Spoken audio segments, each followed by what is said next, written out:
Test 2. You will hear a number of different recordings, and you will have to answer questions on what you hear.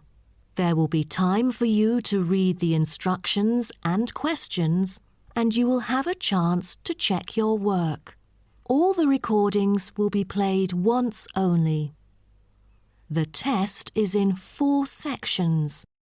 At the end of the test, you will be given 10 minutes to transfer your answers to an answer sheet. Now turn to Section 1. Section 1. You will hear a telephone conversation between a teacher from the art centre and a female student's father about her art courses. First, you have some time to look at questions 1 to 3.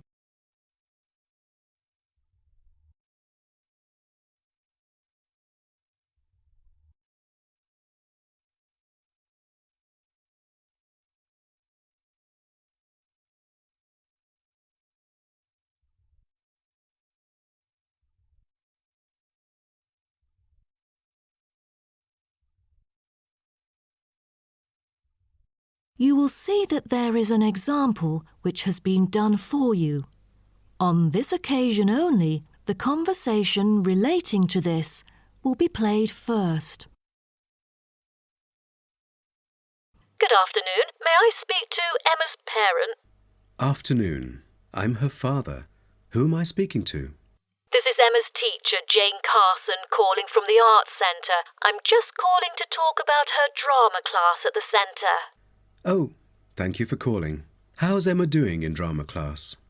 You know, she just transferred here last month, unlike the others in her class who have been taking the course the whole semester since June. So I'm a bit worried that she might not fit in so well. The father says his daughter Emma has been taking the course since last month, so C has been circled as the answer. Now we shall begin. You should answer the questions as you listen, because you will not hear the recording a second time. Listen carefully and answer questions 1 to 3. Good afternoon. May I speak to Emma's parent? Afternoon. I'm her father. Who am I speaking to? This is Emma's teacher, Jane Carson, calling from the Arts Centre. I'm just calling to talk about her drama class at the centre. Oh, thank you for calling. How's Emma doing in drama class? You know, she just transferred here last month, unlike the others in her class who have been taking the course the whole semester since June. So I'm a bit worried that she might not fit in so well. There's no need to worry. She exhibits a strong performance in her drama class. Is that so? Yes, she didn't adapt to the new environment as quickly as I originally expected, and seemed a bit shy at first, but a few days later she made a couple of friends and became more talkative and also more involved in class. Emma really is a role model for others because she has always been an active participant during class. She voices her own ideas and is very creative. I didn't expect that, but I can tell that she really enjoys the course because she's been talking about it at home frequently these past few weeks. That's great to hear. Interest is always the best teacher. I also have to inform you that there's been an adjustment in the timetable of the drama class next term. Why is that? It's not that the music room that we currently use isn't available. As there are too many enrolling for the coming semester, increased class size means that space is limited to house the whole class. Also, the new classroom we use is not available during the current time frame, so I'm afraid we have to change the time for it. I see. So when would it be? As you know, the current class begins at 3:15, but the new time of the drama class would be 4:45. I'm afraid I have errands to run during that time. On the other campus, the class still begins at 3:15, but for the campus Emma goes to, it is the only time available for drama class. Oh, I see. I have to make adjustments to my course schedule then. No problem. Before you hear the rest of the conversation, you have some time to look at questions 4 to 10.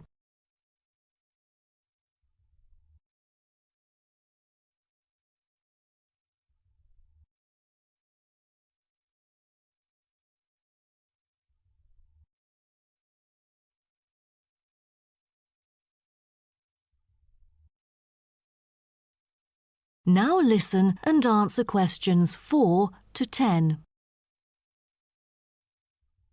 Miss Carson, I'm thinking about signing Emma up for another art course. I'm thinking about dance class.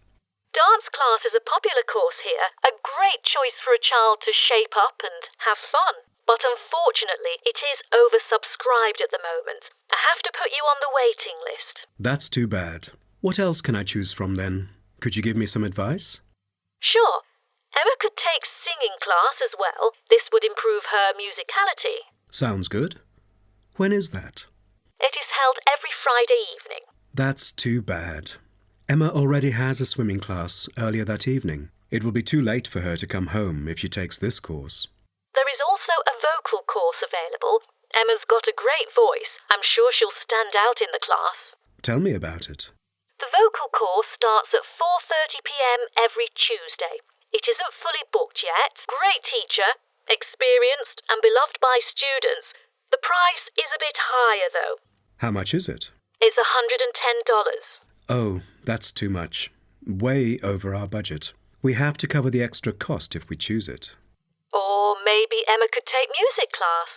What is it about? Learning about songs and musicals. Well, the students have the opportunity to play different instruments like the piano, drum and so on. They can also learn to write music under professional guidance. That's exactly what Emma is eager to learn. How much would it cost? It was $63 last term, but this term it is $85, $22 more than the original price. We can afford that. When does the course begin? The course starts on September the 7th. Can we start 1 week later, on September the 14th? My daughter will be on a trip to France with her mum on the 7th. No problem, and the teacher for the class is Jamal Curtis. Just contact him if you have any further questions regarding the course. Jamal Curtis? How do you spell Curtis? Oh, it's Curtis. Thank you. That is the end of section 1. You now have half a minute to check your answers.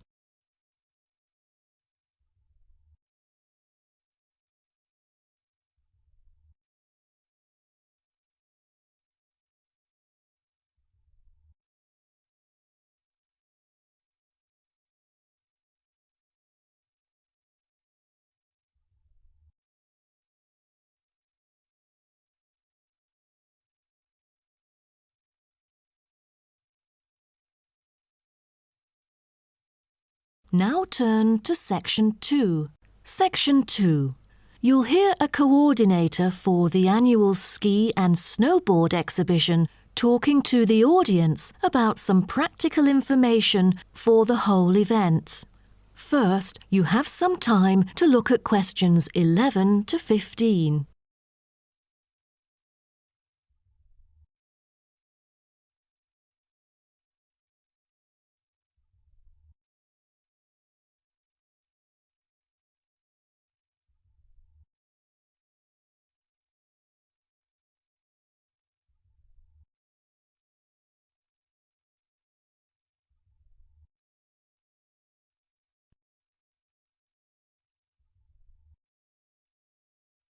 Now, listen carefully and answer questions 11 to 15. Good morning, everyone, and welcome to the annual ski and snowboard exhibition held from April the 8th to 17th. I am Mary Granger, coordinator of the event this year. The 10-day event features many highlights. As a snow sports lover, I know you are looking forward to a great time here. Now, I'd like to offer you some practical information about the whole event and what to expect from it. This might be the first time coming here for some of you, so for those who are still wondering about the right accommodation, I recommend Sky Hotel.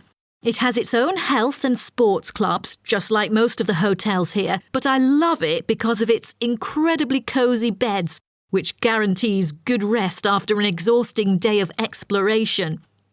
If you haven't brought your own equipment, like poles, boots and skis, they are available for purchase or rent at Ski Set or Snow Rental. The exhibition this year provides a colourful look into the history of skiing and an inspiring peek into the future prospects of the sport. Apart from the fascinating photo exhibitions and the most up-to-date skiing gear like always, this year we have added 4 computers which can imitate the process of skiing, ensuring the same physical activity and sensations that appear during the skiing process on downhill slopes. But I have to warn you that it might be quite time-consuming to line up for the free trial experience. Many have posed the question as to how to enter the skiing and snowboarding competition. Well, rather than filling out the back of the entrance ticket or bombarding the committee with emails, the most effective method is by checking out the exhibition newsletter delivered every month for availability. At the most beloved local event, the exhibition has also drawn attention from the press. Last year, massive media coverage was on the worrisome amount of snowfalls. In order to avoid the same predicament, several artificial skiing slopes have been built. With more participants this year, we have lowered the entrance fee, which has been widely reported to local newspapers. A bonus for our participants is the ski programme. It offers a wide variety of lessons and sessions with qualified instructors, ensuring that all ages and abilities are catered to, from the first-timers to seasoned amateurs. I strongly advise you to sign up for the programme, as it is offering an unprecedented 30% discount. That's mainly because we are cooperating with the programme organiser, who promises affordable prices only for the participants of the festival this year. Before you hear the rest of the talk, you have some time to look at questions 16 to 20.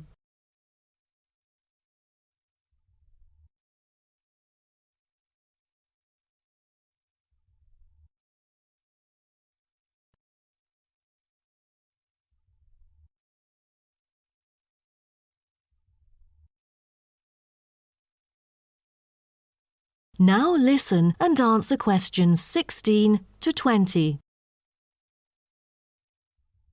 Now, I would like to introduce you to the list of presentations during the following week so that you can better plan your schedule. The first presenter, Simon, is one of our best ski instructors. As an experienced instructor, he will inform you about the dangers that face skiers and snowboarders. Accidents happen mostly to those who are careless or ignorant. Good risk management involves considering both the probability and consequences of an accident. The next speech, titled Solution, is given by Jamie Kurt. A list of problems may occur to novice skiers and snowboarders, so he is going to offer useful information for first-timers on choosing the appropriate gears, the right dress code, and ways of protecting your skin. For instance, some of you may have rented the skiing equipment, but rental footwear is notoriously uncomfortable. Then, Jamie will provide instructions to help make your footwear fit better. The third speech is about a documentary introducing skiing and snowboarding and the difference between the two sports. It also depicts a group of snow lovers exploring new slopes with breathtaking views. The director, Andy Fisher, will be there, addressing the whole shooting experience. The fourth talk is about the tricks of skiing, presented by Harry Tyson. It is most useful for those who have already tried skiing, yet still need more practice to master the sport. Harry will teach you how to turn more skillfully. A lot of people can keep their skis roughly parallel, but there's no point if you make it hard to work with and slide around out of control. Useful exercises will also be suggested to improve your parallel skiing technique so that you can tackle steeper slopes and enjoy yourself more. Jason Smith will be the last presenter, mainly addressing towards advanced skiers. He manages to apply snow climbing into skiing. Climbing in soft snow, you are floundering around. Walking becomes harder, So, a good trick during climbing is to maintain a wider gait, approximately shoulder width, so that you are more stable while walking. This works for skiing as well.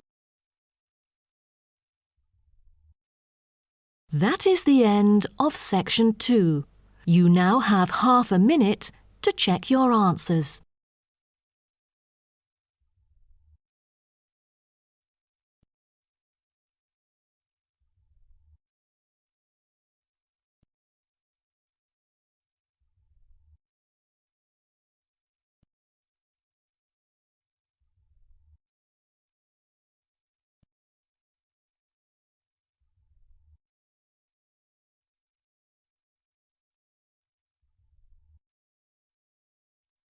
Now turn to section 3.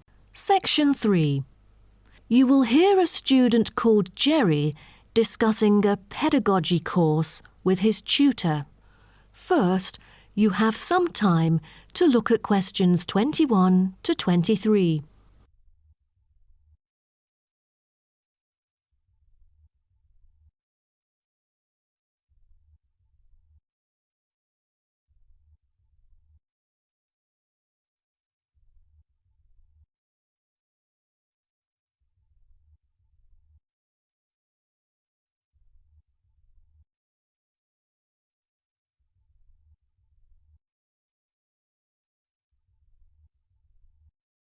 Now, listen carefully and answer questions 21 to 23. Jerry, how did it go with preparing your lessons? Is there anything you would like to discuss? Well, this is actually the first time that I have ever taught in an elementary classroom. After 8 years of learning pedagogy, I want to practice what I've learned in an instructive manner. But I'm a bit stuck right now. The topic I want them to research is a bit hard for pupils. I'm afraid that they won't be able to handle it on their own.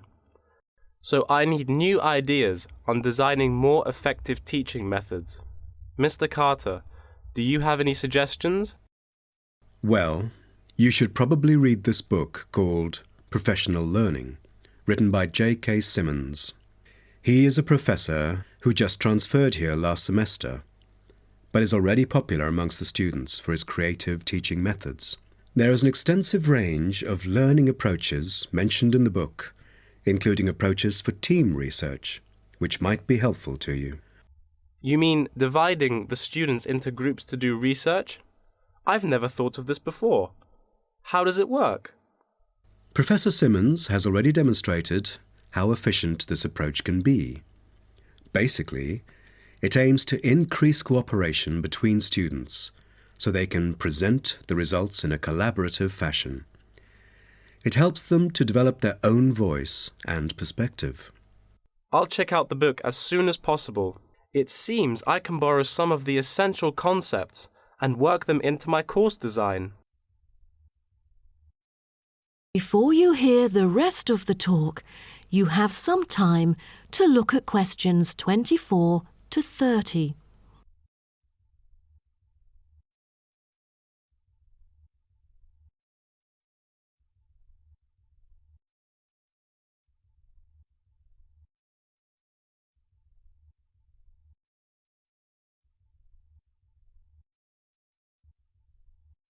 Now listen and answer questions 24 to 30. Well, I was thinking maybe I could use both observation and non-observation as a part of my teaching methodology. Could you take a look at my teaching plan? Sure. What kind of observational methods do you have in mind? For the observational part, I intend to include 2 approaches. First, the pupils can assess each other's behavior. I feel that reviewing fellow students through criteria-based reference evaluation allows constructive feedback. It can also improve their understanding of the subject material. That's a smart move for a large class that would be hard to observe all by yourself. Also, you might want to get the feedback from several different individuals rather than just one. So how do you plan to carry out the peer assessments? Oh, every pupil will be required to write a diary. which includes group projects, presentations, and in-class discussions. They'll put down their remarks. I'll collect them on a regular basis, which can also help me see whether they can keep up or not. Good. What else do you intend to do? Besides that, I also plan to do video recording. I've already purchased a camera, just in case I miss anything important. I can go back and review their performances anytime I want. Would you record every in-class activity? No, I'll just keep track of an in-class simulation, which would require every pupil to fully participate. Students will act as members of a city council meeting, discussing issues like whether or not prohibition should be instated in the United States. This kind of teaching method is both inspiring and challenging. I can't wait to see how yours works out. Do send me a copy of the assessment afterwards, will you? No problem. So, what do you have in mind for the non-observational approaches? Well, my plan is to quantify the statistics. Numbers do not lie. It is the most direct way to measure their performance. See how well they've learned. Where does the data come from? I'll evaluate the test results, including the midterm, final exam, and pop quizzes, which would only take up about 40% of the overall assessment. Sounds like a lot of tests and assignments. Please remember that you don't want to wear out your students. Keeping them engaged is the key to efficient learning. Once they are exhausted, they just stop trying. Oh, I haven't thought about that. You are right. I don't want to frighten them with tons of assignments and exams. I'll make note of that. Thanks for the advice. I remember last time you mentioned questionnaires, right? That's true, but it is not for my students. In fact, they have to design their own questionnaires and choose the respondents using the internet. As a complement of other teaching activities, it would deepen the creative learning process. Is that all? Oh, the pupils will have to conduct interviews of their own, and for this, they get to choose anyone they like, including relatives, friends, and acquaintances to answer the questions. Seems to me that you have figured out most of your teaching methods, but you still need to polish some of the activities. That is the end of section 3.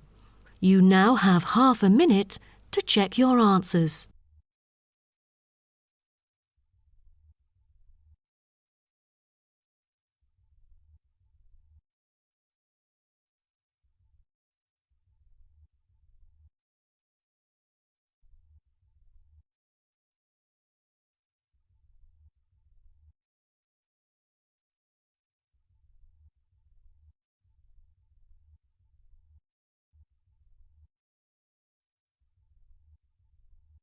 Now turn to section 4.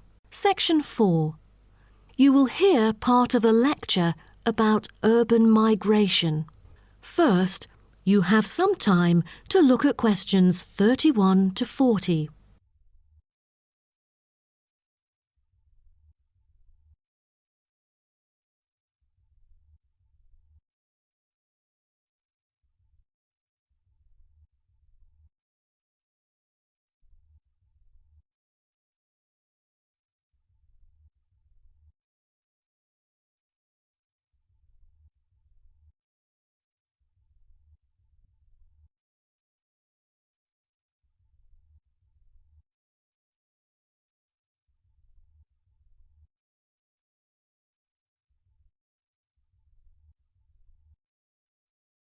Now, listen carefully and answer questions 31 to 40.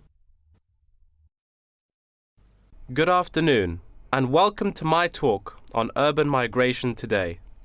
The world has experienced unprecedented urban growth in the recent decades. As much as 3% of Earth's landmass has been urbanized, an increase of at least 50% over previous estimates. Today, people living in cities already outnumber those in rural areas, and the trend does not appear to be reversing. In addition, cities have larger amounts of carbon consumption than rural areas. This is a result from two major aspects. First, With the increase of urban population around the world, the massive construction of urban infrastructure and residential housing is hard to avoid. Second, urban households have a higher rate of car ownership and use more gasoline products. Even though rural exodus is often negatively judged, there are also benefits of migration shared by the local environment and the society as a whole. Well, firstly, global trends of increasing urban migration and population urbanization can provide opportunities for nature conservations, particularly in regions where deforestation is driven by agriculture. As rural dwellers leave their homes, local forests are left to recover. What's more, it is easier for city dwellers to get around. Living in the country means transport can be very difficult. For instance, after midnight, there are no buses or taxis in the countryside. However, there is still a number of public transport modes to choose from in the city. Finally, with more funds and advanced technology, cities endeavor to produce clean energy. New power plants have been built to take harmful methane gas created by the decomposition of rubbish and convert it into electricity. By doing so, an important greenhouse gas is turned into useful energy rather than being directly emitted into the atmosphere. The hustle and bustle of city life offers women the opportunity to explore different professions and pursue their own careers. Women in cities work as engineers, managers, and even football players. This change of roles has affected their marital status and family life. More women are choosing their careers over marriage, which raises the graph of late marriages. As a result, more are remaining single well into their late 30s. They want to be independent and earn money on their own. It is also easier for them to get a promotion while working in the city. Women are slowly achieving wider participation at work, while in rural areas, the mindset is still very conservative.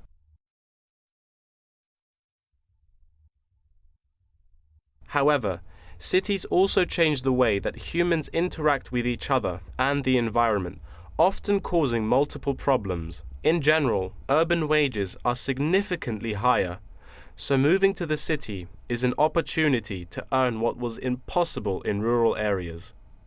However, the wage difference is often offset by the higher cost of living and absence of self-produced goods, including subsistence farming. A sizable proportion of new corners attach greater importance to money and gradually abandon their former way of life, thus risking losing their culture.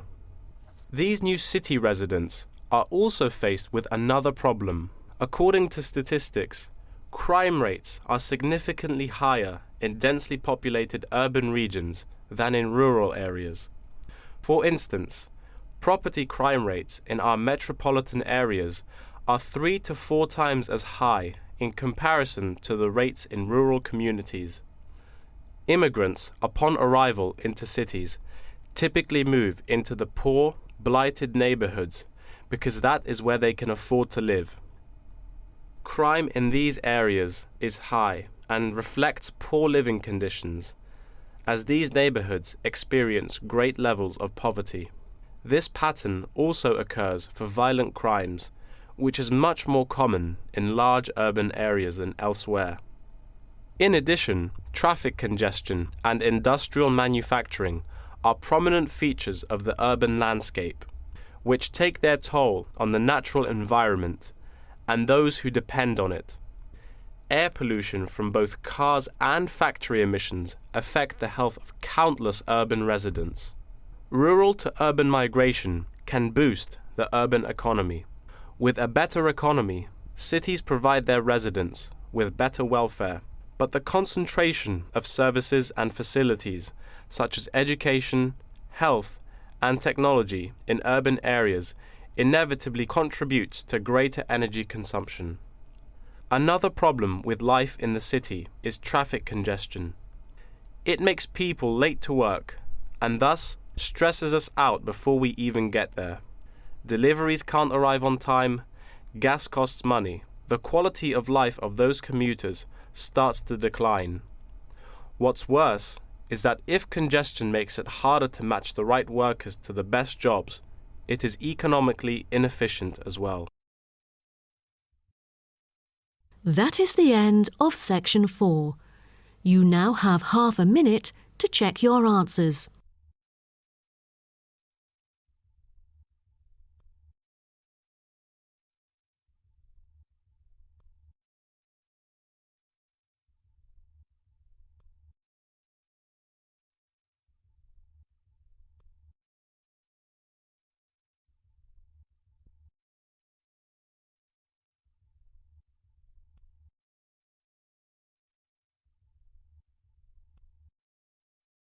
That is the end of the listening test.